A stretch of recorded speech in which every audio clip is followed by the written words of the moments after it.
They left Oliver at my door while it was still dark, and the Denver wind was cutting like a thin blade, and they only came back when the sky had swallowed the last strip of orange, nearly at the end of the night. I, Walter Briggs, 62, retired driver from RTD's 15, the old line that runs Colfax Avenue end to end, looked at the intercom screen blinking and thought about all the times rushed people tried to hop out the back door of my bus to save a few steps. That day, they didn't try to save steps. They tried to save my time. They left the boy smiling, dinosaur backpack calling me Gampa with that sweet corn voice, and drove off like I was an airline check-in counter. When I came back to the table, I sat down, opened my brown notebook, and with the blue pen I only use when something needs backbone, I wrote at the top, sign or pay. You won't believe what I did next. I sent a contract, line by line, each rule like a freshly painted white fence. $28 an hour, $1 for every minute you're late. Cancellations come with a fee, no leaving him at my door. Respect for words, respect for time. The click of send made a dry little snap, and I swear my whole apartment nodded along. Little did I know, that email would stir up more racket than a packed Colfax bus at 7 in the morning on a snowy day. But before we get to that chilly courthouse on Bannock Street, I need to tell you how I ended up at the edge of that cliff and why I jumped. If you've ever had someone mistake your love for a no-limit line of credit, you'll understand every beat of this. And if you haven't, pocket this early advice. When the first line comes with, "You're retired, right?" Answer with 3, "I learned late, but learned." My time has a price, my love has value, and the two aren't the same. Sign or pay. Stick with me, because this story's only getting started, and I promise that in the end the numbers add up. In dollars and in respect. I spent 40 years behind a wheel, and not a small one. A bus, one of the big ones. The 15, all of Colfax Avenue, from dark to dark through summer and winter. The falls when leaves look like gold on the ground, and the springs when the city smells like wet earth. I could hear an engine falter before the shop could name it. I heard teenagers laughing at jokes they thought no one got, and grown-up crying muffled against the glass. I carried workers counting pennies to their last transfer, and elders who just wanted to watch the street move again. I learned to look in the mirror and see what the passenger was about to do. I learned to say no in a tone that turned into okay without turning into a fight. I learned to guard my seat like you guard your bed. That was my place of duty and my place of power. And more than anything, I learned that kindness and boundaries walk hand in hand, same pace. When my daughter Sophie went back to work after leave, it was in a February that cut your face like paper. She was 32, a nurse at Denver Health, soft-hearted and quick-stepping. Her husband, Evan, 2 years older, a software salesman with PowerPoint pretty words and those slide-ready phrases, scale, synergy, pivot. They lived in a low-dough condo, exposed brick, a balcony looking out at the trains. The whole thing wrapped in an aesthetic that whispers, "We made it." Oliver, then just past 2, already had those eyes that look at you and sip your soul. I looked at that boy and saw my own childhood again, only this time with better rye bread and a park close by. Sophie called me one afternoon when the wind at Cheeseman Park sounded like a bad musician blowing off beat. "Dad, the daycares are waitlisted till fall. Can you take Ollie 2 mornings a week? Just until we sort it out." I was in my place in Capitol Hill, the clock somewhere around tea time, and the light on my cups like it wanted to play theater. I said yes. Of course I did. 2 mornings, Tuesdays and Thursdays, from 8 till noon, that's what we set. Quick call, affection warm in our voices. "I'll make pancakes, take him to see the geese at Washington Park, and you swing by for nap time," I said. She laughed because she knows my pancakes are small and tender, and that I always let the first one burn a little because the skillet hasn't realized the world's awake yet. The first week was a blank notebook filled with colored pencil. Oliver arrived with the little dinosaur backpack, the one with the green zipper that loves to jam. I flipped the pancake. Really, it's a wrist move I picked up at a driver's lunch, when you improvise a kitchen in a break room that feels like a storage closet. We took day-old bread to the geese at Washington Park, and a man in a Broncos cap said, "That kid's got an arm," when Oliver launched a yellow ball that kept landing in the same bush, like that bush had its own private magnet. A little after 11, I already had the backpack zipped, coat on, Velcro sneakers snug, and Sophie showed up on the dot. Kiss for the boy. Kiss on my cheek. Thanks, Dad. No more words needed. I'm one of those who write things down. I took my brown notebook, corners bent, paper smelling like a used bookstore. I wrote, "Deal with Sophie. Oliver twice a week, Tuesdays and Thursdays, 8 till noon." I underlined twice because I know the world and I know how words can slide, especially when love comes in like melted butter.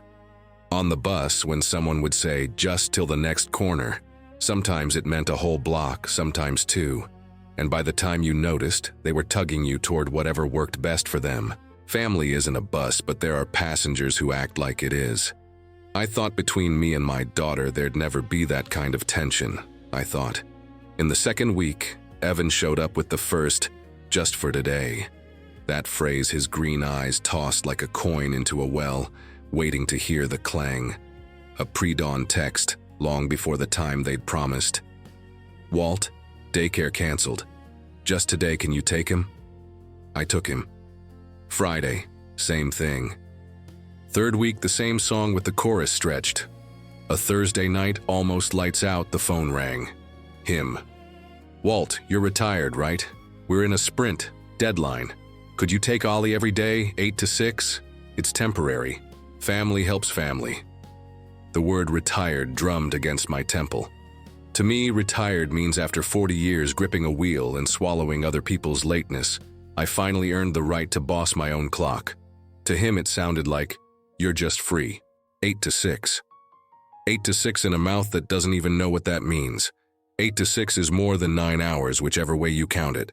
Because there's the early drop-off, the late pickup, the prep, the bath, all the parts that never get counted. 8 to 6 is a shift. I said what I learned to say on the bus when they asked me to open the door between stops. "No. Not sharp." Explained. "I've got a doctor's appointment, a walk around Sloan's Lake with Earl now and then. Our chess game at the cafe on 17th. And mainly, I'm not a daycare." He laughed. Not mean, but with that scratch of irony. "Come on, Walt. It's just playing some cartoons. You love Ollie, don't you? Think how much you're saving them." I heard the them, and I also heard the us tucked inside it. Us who want it, us who need it, us who are counting on you to cave. I slept badly that night. In the morning I walked over to Tattered Cover, the bookstore that smells like old ink and secrets. I sat by the front window and leafed through a blue-covered book I didn't buy. Back home, I washed 2 cups that weren't even dirty and sat at the table. My brown notebook was waiting open. My hand had the urgency of someone who needs to draw a line in the sand. I wrote the first draft of what would become my white fence. I wrote what would save me from a cliff that looked sweet. Sign or pay. It didn't have a name yet, but the spirit was already there. The truth is, abuse doesn't start with a shout. It starts with a slip. It starts with, "Just for today." It starts with, "Can you keep him another 15 minutes? That turns into 45. It starts with, "Since you're already there," and little by little it eats the margins until there's no white space left. The weeks that followed were a collection of small messes I swallowed with water, because I didn't want them sticking in my throat. There was the time Evan showed up an hour late and brought me an IPA, as if hops could erase minutes. There was the time he asked, "Just tomorrow, 8 to 6. And when I said no, he sent a voice note with that end-of-quarter salesman tone. "Walt, think how much you're saving them. Daycares are charging more than $2,300 a month. You'd be helping your daughter, helping us, just till we scale the team." I heard the word scale and wanted to hit play on the bus brake hiss, that shot of compressed air that marks the line. I'm no calculator, but I can do math when it's my life on the ledger. 2 mornings a week added up to about 8 hours. What they wanted was 5 days, 10 hours a pop. 40 hours, a full work week. 40 hours of a little kid in the house is nothing like watching TV. I love Oliver and wouldn't trade our pancakes for anything. But love doesn't uncreak old knees. Love doesn't cancel sleep. Love doesn't turn a checkup into optional. And I'd seen this story before in different clothes. When my ex-wife left, Sophie was 8, front teeth a little gapped. I turned myself into driver, dad, mom, and house cleaner. I learned that if I said okay to every last-minute ask, I never would have lived to 62. I know the price of yes and the price of no. And I know what to do when other people try to choose for me. "You're retired, right?" came back on a Tuesday night just before lights out. I heard his voice and saw in my head the bus aisle at rush hour. People who think the world opens at the touch of a finger. "You're retired, right?" became a chorus. I decided I needed a new song. On Sunday, I did what I do best. I mapped the route. Opened the notebook, lined up the pens, took a breath, and wrote big enough to read without glasses. Care agreement. Grandpa, Walter, and Oliver. The rules were born from a blend of tenderness and fatigue. I set the hours, not as shackles, but as footprints on the ground. I set the rate, $28 an hour, because that's what trustworthy sitters were getting around here, and I wasn't about to price myself cheap. I put in a late fee, $1 a minute, because I know the creatures of lateness. They only respect what pinches the pocket. I added a cancellation fee, $40, the kind nobody wants to pay twice. I banned door-drop abandon. This building's seen plenty, but it didn't need to see my family putting on a selfishness show. And I wrote my favorite line, respect. No, you're retired, right? Time has value here. I wrote a clear email, subject line leaving no doubt. Sign or pay, Oliver's care agreement. I was as specific as I needed to be and as kind as I could be. I love this boy. I love helping, but help without borders turns into exploitation. If you sign, we start the right way. If not, I'll stick to the 2 mornings we agreed on. When I hit send, the kitchen went quiet. I used to think technology didn't make a sound, but there are noises only your heart can hear. The reply came in minutes, and it wasn't music. Evan wrote that it was ridiculous. Who charges to see their grandson? He tossed the affection card like it was a trump. Then he tried what salesmen call the closer. I can get a sitter for $18 an hour. I thought family came first. I answered the way bus drivers learn to answer the rushed. Then hire one. I added, I'll be here Tuesdays and Thursdays till noon like we agreed, and I'll love every minute. The next message was silence. And in the silence, I carried on with my life. My grandpa days were a little blast of loud music between 2 quiet walls. Then the thing happened that always happens when people used to pushing others decide to test the fence. They showed up before sunrise, shoved the backpack into my hands, dropped the baby, promised they'd be back near nightfall. Just today. Sophie's face was creased from a shift, her eyes apologizing in advance. Evan had that smell of fresh coffee and urgency. I said what needed saying. I'm good till noon. After that, the meter's on. They left like people dropping laundry at the wash and fold, sprinting for the elevator. And the only reason I didn't deadbolt the door was because Oliver opened his arms and said Gampa like he was saying lifesaver.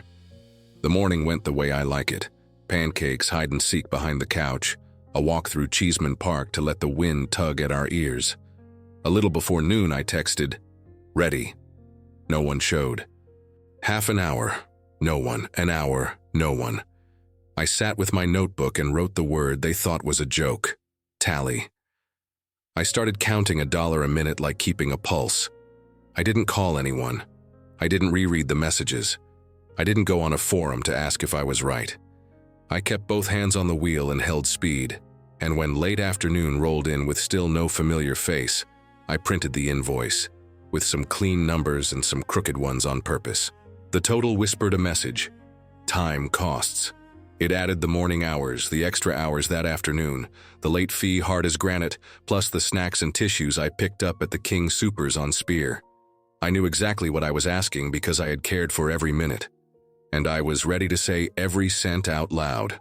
The bell rang almost at the end of the night, a little before the time he'd promised that morning. Evan came in with hair mussed from a networking happy hour, that thing salesmen say when they mean beer on someone else's tab. He let a "my day was hell" and a "where's Ollie" fly, already stretching out his arm like he was picking up a package. I asked him to sit. I set the printed invoice on the table next to the contract. I spoke slowly. I added even slower. I talked about the minutes like you talk about your kid's heartbeat. Everyone counts. And I finished. Today came to 512. Today, payment, or you sign. And starting Monday, life has rules. You're joking, right? He said, laughing. You should be paying me for letting you enjoy your grandson. There was a time I would have blown up. That day I was a route driver on black ice, lightfoot, eyes far down the road. Evan, when I changed a tire on I-70 with the wind howling and kept a passenger from emptying his guts in the aisle, nobody paid me in hugs. Love and work ride together, but they're not the same currency. He tossed a "we'll talk tomorrow." I said, "No, today." He picked up the boy, headed for the door, and I gave him the line that changes destinies. If you walk out, Monday I file in small claims. And Sophie will have to tell the truth, your call. He left. The door clicked soft. The soft stings more than the loud when it's contempt. That soft click shoved me from, "I'll think about it," to, "I'll do it." And I did. I woke up Sunday to my phone wailing like the old firehouse siren on Colfax. Calls from Sophie, from Evan, a blocked number, a voicemail from Evan's mother saying that in her family grandfathers don't charge to love. I listened to it all and didn't answer. Instead, I sat down with the laptop and opened the Denver County Court website. If driving teaches you anything, it's this. When the light turns green, you go. You don't sit there wondering about the light that could have been. I filled out the small claims form like punching a time card. Full names, addresses, description of services, a copy of the invoice, email attachments, screenshots of messages. Amount claimed, $512 for the invoice, plus $55 for filing, plus $12 for certified mailing. $579 total. I didn't round it. Odd numbers stick in the memory. I paid with the card I only use for grown-up things. Printed everything, stapled each corner, slid it into a blue folder, wrote on the spine label, "Sign or pay." Sophie called me crying again, asking me not to do it. "We'll work it out." What I wanted was to hug her words and say, "Okay." What I owed her was the truth. "We would have worked it out yesterday. I told you how to fix it. I love you. I'm not fighting you. I'm fighting the idea that my life stretches to fit any happy hour."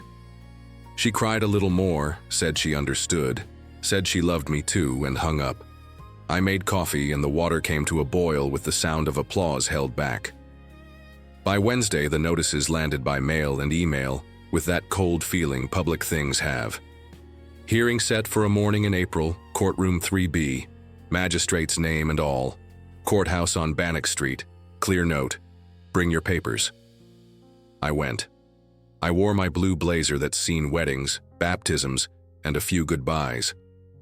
Shining shoes is almost meditation for me.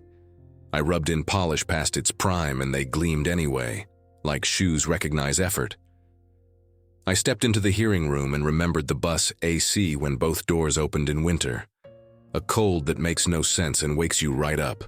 Evan showed up in a light shirt, hair combed in a hurry, no tie. Next to him was his mother, Paige, handbag on her forearm, eyes like someone collecting arguments before spending them. Sophie came alone, sat beside me, held my hand, and said nothing. The magistrate walked in, hair in a no-nonsense bun that said, "I don't have time for theater." She called our case, asked me to speak. I talked with the calm of someone who knows the road is good even if the finish line's still out of sight. I told her about the 2-morning deal, the avalanche of "just today," the email with the contract. I read a few printed lines. I showed the invoice. I showed my notebook with the minute-by-minute late log, not as proof of neurosis, but as proof I wasn't improvising my part in the theater of the absurd. She turned to Evan. He tried the line he thought would knock down the building. "This is family." The magistrate didn't blink. "This court decides on facts, not customs. You requested a service, you got the service, you were informed of payment and late terms, and you didn't pay. Do you have proof of payment?" He said no. Tried to call $1 a minute abusive. She asked if he'd shown up almost 3 hours late. He did the math with his eyes, tried to escape down a side street about a meeting that turned into a happy hour, stumbled over his own tongue. Yes, and that was that. Sometimes a single word is the hammer that nails down what needed fixing. The judgment was short and lean. Judgment for the plaintiff: $512 for services, $67 for fees and postage. Total $579. 2 weeks to pay, and if he didn't, I could request wage garnishment. She peered over her glasses and, setting the papers down with the snap of a folding fan, added something not in the script. And work out your lives with respect. A child isn't currency, and a grandfather isn't a contract-free daycare. When we stepped out, the hallway smelled like crisp shirt starch. Evan walked up to me wearing the face of someone who stepped on his own shoelace and learned you can't run if you only look straight ahead. I'll pay. I'm sorry. I said what needed saying, pay and sign. And like a driver who still offers the step to someone who already knows how to climb, I pulled a fresh copy of the agreement and put it in his hand. Fewer lines, same soul. He nodded, and in that nod I heard for the first time a little learning. If I told you I didn't feel anything, I'd be lying. I felt a relief like air moving into a place that had always been shut. I felt sorry my daughter had to see me there. I felt a pride that made me stand a little straighter. And I felt a small bell ring inside me. This is the kind of thing I should have done earlier in other parts of my life. We learn when we learn. The rest came a few days later, in odd little amounts landing in my account. Zelle chimed on my phone on a Friday in the early evening, the very window I'd marked for the week's payment to land if the agreement had been signed sooner. The number popped up on the screen, 579, an amount with no beauty, which is exactly why it sticks. 2 hours later, it chimed again, 600, with retainer in the memo. I opened my email and there was the PDF with signatures. Sophie and Evan, my name, all the clauses.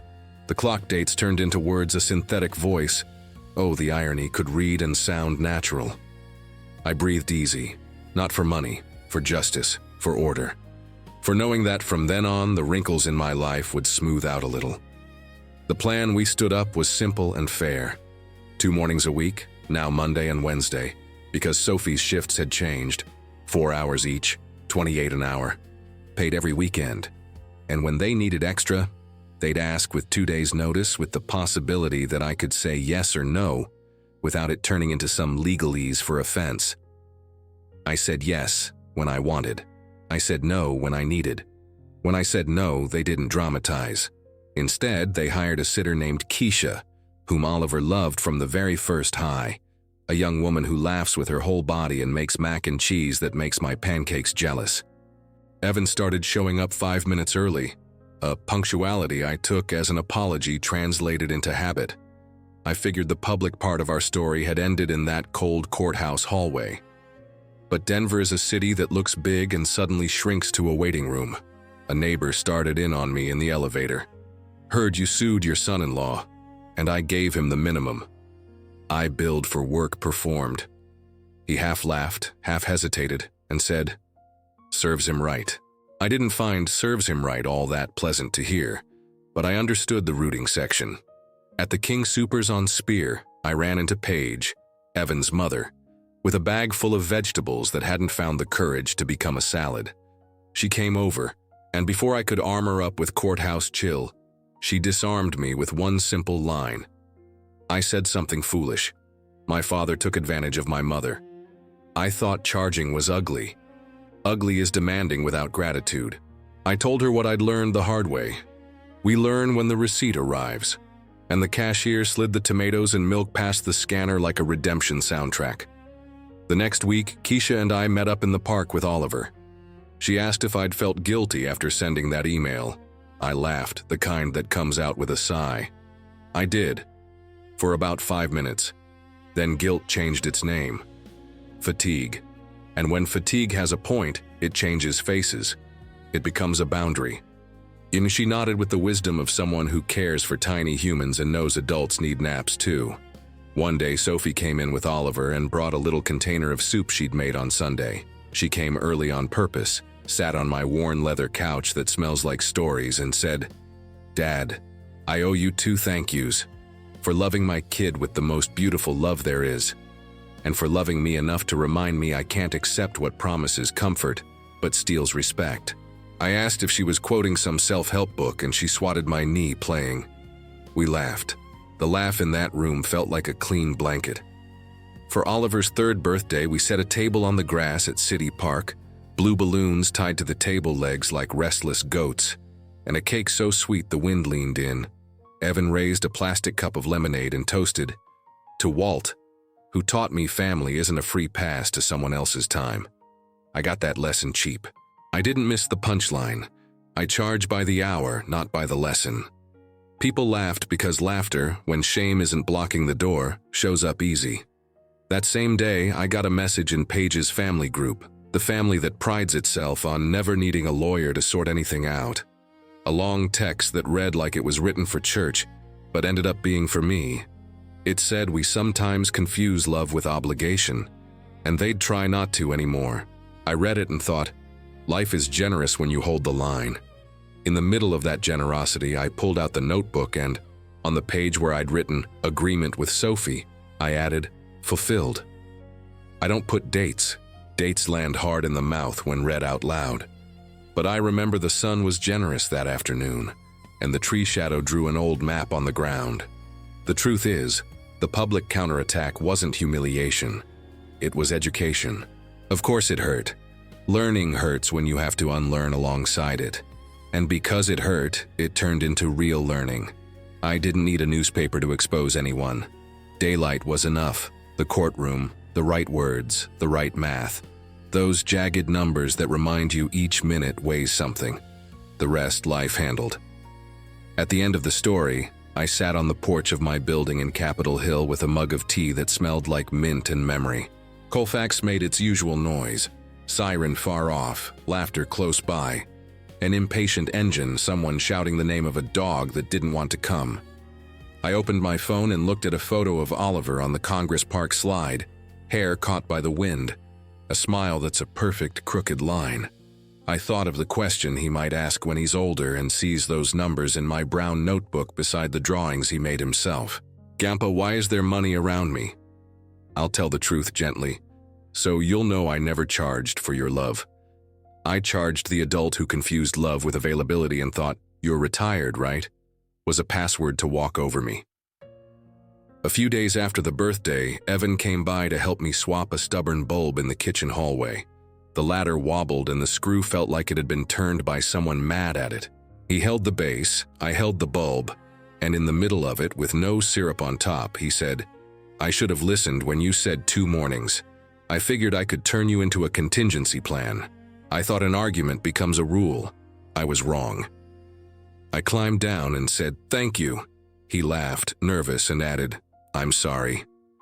"Apology accepted," I said, and the 2 of us came back to the floor with hands a little dusty and a little cleaner of arrogance. Sophie arrived right after, brought rye bread from the Safeway at 7th and Corona, sliced it into pieces that make a good sound on a plate, and the 3 of us, with Oliver on the rug, building the wooden train line that now had more pieces than on day 1, talked about small things that are the big ones. We talked about Keisha, about how she's actually paid by the hour, and why that makes everything lighter. We talked about Sophie's new supervisor, who now respects the end of a shift. We talked about me and Earl at Sloan's Lake, those chess games where he insists on leading with his knight, just to make me pull the face that says you don't do that. We talked about the stuff that braces a house from the inside. A few weeks later, I ran into Paige again. This time at the church steps where she lights candles for people she loves more than she knows how to say. She called me over and said, "I didn't apologize right that day at the market." I told her, "Yes, you did." And because she needed to say it her way, she went on. "My father used to say, 'A man who charges inside the house is a small man.' I repeated it my whole life. I get now the line should have been different. A man who lets himself be used inside the house is a diminished man. Thank you for not shrinking." I smiled like someone sipping water after a long thirst and said, "We grow when we stop making ourselves small." It wasn't long before Oliver started asking why sometimes I said, "Can't today." I sat with him on the floor, the rug printed with streets from a city that doesn't exist, and said, "Because today Gampa has a doctor's appointment, and doctors are the folks who help keep me well so I can take care of you when you've got a fever." He repeated fever, like someone trying out a new word, and moved on. Because kids can accept a no without drama when the adult knows how to give a no without turning into a wall. Meanwhile, I got a message from one of Sophie's neighbors, a woman I barely knew, asking if I could talk to her dad because he was getting sucked into the same logic. Retired is code for available. I said sure, and he came over with that look that says, "I'm not one for making trouble." I told him my story over 2 cups of coffee and 1 slightly burnt cookie. He looked at me like a lighthouse through fog. 2 weeks later, he texted me, "Signed a contract with my daughter, 25 an hour, everything fine, and nobody died." I was as happy as a driver watching the bus pull in on time. I could wrap this up by saying I learned the lesson once and for all and never again had to write a number in a notebook to be heard. But life loves to test the fence now and then. A request still shows up. "Just bring Oliver today, Keisha's down with a cold." Sometimes I say yes and send a pancake smile photo, and the boy makes a hug sandwich with my neck in the middle. Sometimes I say no, and they say a real okay, like people who learned the right language and now speak it without an accent. What changed wasn't only the signed paper, it was everyone's place. And being in the right place lets love grow like weeds after a good rain. One afternoon, as fall started painting the trees a burnt orange, I took Oliver to see the ducks on the lake again. He tossed little bits of bread and said, with the seriousness of someone talking to animals, "Duck, don't fight with duck, okay?" I laughed and said they won't. The fighting that time stayed within the right hours, and when we came back, cheeks warm from the wind, Sophie swung by to pick him up at the on-the-dot time I could feel without a clock. She looked at me and said for the millionth time, "Thanks, Dad." I answered, "You're welcome." And inside that little "you're welcome" was everything. After Oliver's bath, when the apartment finally went quiet and the late light turned into that half-light that feels like the tale of a song, I pulled out the brown notebook again. On the last page, I wrote what I wish someone had written to me when I was 41. Alone with little Sophie and a bus to drive. Sign or pay isn't about money. It's about respect. My time has a price because my life has value. Love doesn't cheapen that, it sets it right. I closed the notebook, felt its weight like a tool, and slid it into the drawer by the keys. Just paper, but it made the same sound as a door locking in the right spot. Click. I know folks say old people just want company and any excuse to be busy. I'm not any old man. I want consent and commitment. If you ask me for Tuesday and Thursday, I'll smile and say yes and we'll go squirrel spotting. And I'll pretend I don't see where Oliver hides, because it's only a game if I pretend well. If you try to turn my love into a shift, I'll smile the same way. Open the blue folder, put the contract on the table, and point to the line I love reading out loud. Respect. Time has value here. Not to humiliate, to remind. A grandfather is a grandfather. And a grandfather who loves himself doesn't let anyone turn him into a free babysitter because they confuse urgency with entitlement. If one day, and that day will come, Oliver asks how I had the nerve to take it to court, I'll put it in terms he can feel. You know when you build a pillow fort and someone jumps on it without asking, the fort collapses. We rebuild. But if you don't say wait, they'll jump every time. I said wait so our love's fort wouldn't turn to rubble. He'll think, flash that crooked smile, and maybe sprint over to topple my pillow fort just to tease me. I'll let him, because good love makes room for a little chaos too. And when I finish this story and you switch off the voice reading it, I want one line to hang in the air like mint tea steam. You are not a contract-free daycare. You've got a notebook. You've got a pen. You've got a life that's worth something. If you need to, send the email. Put sign or pay in the subject line. The click will sound small, The effect, I promise, will fit your whole home. And in the end, when that first jagged payment lands, 100 and change, 500 and change, 2,083 and a nickel, you'll laugh with relief and toast with whatever's in your hand. Because the toast isn't to the money, it's to the freedom. I toasted with tea, and with the sound of Colfax confirming the city keeps going, I went with it, lighter. And for the first time in a long time, I slept without the weight of explaining myself to anyone. I'd already explained, out loud, in the right tone, with the right words. And when I woke up, a boy called from the hallway, "Gampa, pancake?" The answer came with no contract because the contract already existed and respect already lived here. Sure, champ. The skillet got it right on the first try. The rest of the day did too. That's when I knew, with the easy certainty of someone driving a familiar road, that I had won. And what I'd beaten wasn't a person. It was a habit. My home would never again be the end of the line stop for anyone who doesn't pay the fare. And if someone ever tries, I already know the route: sign or pay, and preferably learn. Subscribe to the channel and share your thoughts about the story in the comments. See you in the next one.